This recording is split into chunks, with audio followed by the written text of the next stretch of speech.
नमस्कार साथियों, टाटा कैपिटल या एलजी इलेक्ट्रॉनिक्स किस आईपीओ से चमकेगा आपका पोर्टफोलियो, इस वीडियो में जानेंगे हम लोग। ये वीडियो स्किप बिल्कुल भी मत करिएगा। आईपीओ बाजार में जो है दो दिग्गज कंपनियां टाटा कैपिटल और एलजी इलेक्ट्रॉनिक्स इंडिया एक साथ एंट्री कर रही हैं। दोनों मिलकर जो है करीब 25,000 करोड़ रुपए जुटाने जा रही हैं। अब रिटेल इन्वेस्टर के मन में सबसे बड़ा सवाल यही है कि आखिर इनमें से कौन सा आईपीओ बेहतर साबित हो सकता है, टाटा कैपिटल या LG electronics IPO. Tata capital का आईपीओ सोमवार 6 अक्टूबर से 8 अक्टूबर 2025 तक सब्सक्रिप्शन के लिए खुला रहेगा और यह खुल भी गया है।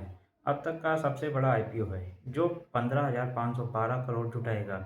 इसमें 21 करोड़ नए शेयर जारी होंगे और 26.6 करोड़ शेयर ओएफएस के जरिए बेचे जाएंगे। कंपनी ने प्रति शेयर प्राइस बैंड 310 से 326 तय किया है। वहीं अगर बात करें एलजी इलेक्ट्रॉनिक्स इंडिया का आईपीओ, इसके तुरंत बाद जो है 7 अक्टूबर से 9 अक्टूबर 2025 तक खुला हुआ है। यह पूरा इशू ओएफएस आधारित है, यानी कंपनी को इससे कोई भी नया पैसा जो है वो नहीं मिलने वाला है। कुल 10.18 करोड़ शेयर बेचे जाएंगे जिनकी वैल्यू करीब 11,607 करोड़ की होगी। इसका प्राइस बैंड जो है 1,080 रुपये से लेके 1,140 तय हुआ है।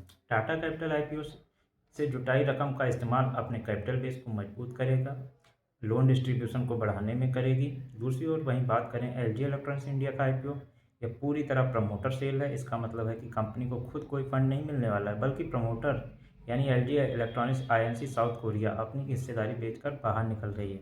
प्रमोटर्स और ओनरशिप स्ट्रक्चर की बात की जाए तो टाटा कैपिटल में आईपीओ से पहले टाटा सन्स की हिस्सेदारी 88.6% है। आईपीओ के समय टाटा सन्स अपनी 23 करोड़ शेयर बेच रही है। वहीं इंटरनेशनल फाइनेंस कॉरपोरेशन आईएफसी भी 3.58 करोड़ शेयर की हिस्सेदारी घटा रही है। दूसरी ओर बात करें एलजी इलेक्ट्रॉनिक्स इंडिया की parent company LG electronics INC south Korea अपनी पूरी हिस्सेदारी इस आईपीओ में बेच रही है। यह एक फुल एग्जिट ऑफर है। बिजनेस और ग्रोथ की बात करें तो टाटा कैपिटल देश की टॉप 3 एनबीएफसीज में शामिल है जो लोन, इन्वेस्टमेंट और फाइनेंशियल सर्विसेज देती है। कंपनी की इंटरेस्ट इनकम FY23 में 11,910 करोड़ से बढ़कर FY25 में 25,719 करोड़ हो गई है। अगर प्रॉफिट की बात करें, प्रॉफिट भी 2,946 करोड़ से बढ़कर 3,655 करोड़ पर पहुंच गया है। वहीं LG electronics India consumer electronics की दिग्गज कंपनी है जिसकी करीब 78% आमदनी होम अप्लायंसेज और एयर सॉल्यूशंस से आती है। कंपनी ने FY25 में 2,203 करोड़ का नेट प्रॉफिट कमाया है। अगर देखा जाए तो टाटा कैपिटल तेजी से बढ़ते एनबीएफसी सेक्टर में काम करती है, जबकि एलजी इलेक्ट्रॉनिक्स एक स्थिर लेकिन कंज्यूमर डिमांड पर निर्भर बिजनेस पर काम करती है। फाइनेंशियल परफॉर्मेंस को देखा जाए तो टाटा कैपिटल के Q1 FY26 में इंटरेस्ट इनकम 6,932 करोड़ रही जो पिछले साल 5,995 करोड़ थी। कंपनी का मुनाफा 1,041 करोड़ रहा है जो पिछले साल की तुलना में 2 गुने से भी ज़्यादा है। इसके मुकाबले एलजी इलेक्ट्रॉनिक्स इंडिया ने Q1 FY26 में 513 करोड़ का प्रॉफिट दर्ज किया है, जबकि पिछले साल यही आंकड़ा 680 करोड़ था, यानी कंपनी के मुनाफे में गिरावट देखी गई है।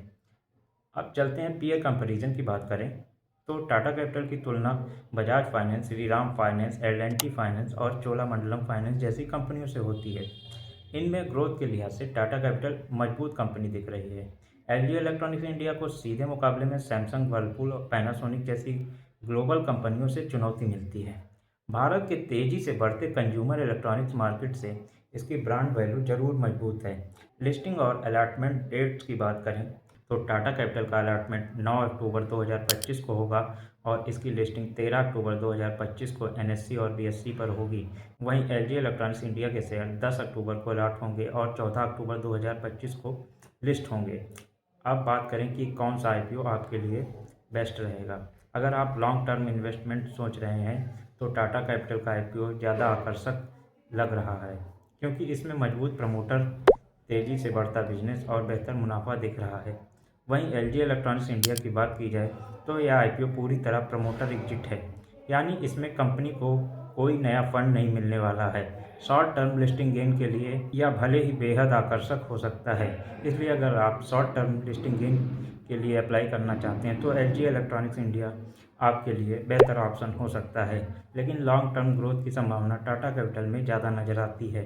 कमेंट सेक्शन में कमेंट करके ज़रूर बताएं कि ये वीडियो आपको कैसा लगा, और चैनल को सब्सक्राइब नहीं किया है तो आप 1 सेकंड देकर चैनल को सब्सक्राइब कर सकते हैं और हमारे लिए मदद कर सकते हैं। धन्यवाद।